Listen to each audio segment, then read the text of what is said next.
দারুণ পরিবেশ। চেকপোস্ট বলে, চেকপোস্ট। সামনে মানস অভয়ারণ্যের চেকপোস্ট।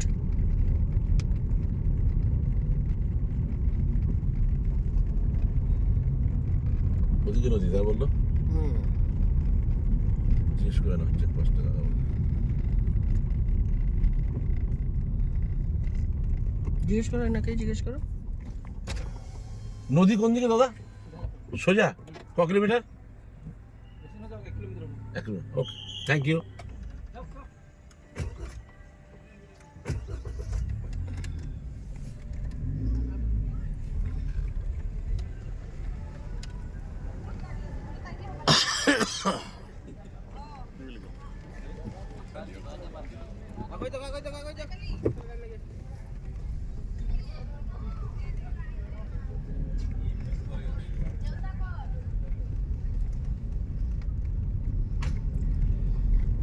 এবার আমরা রওনা দিচ্ছি নদীর দিকে। নদীর এক পারে ইন্ডিয়া, অন্য পারে হচ্ছে ভুটান।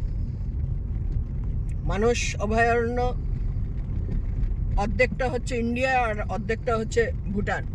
ভুটানে বলা হয় রয়্যাল মানস ন্যাশনাল পার্ক।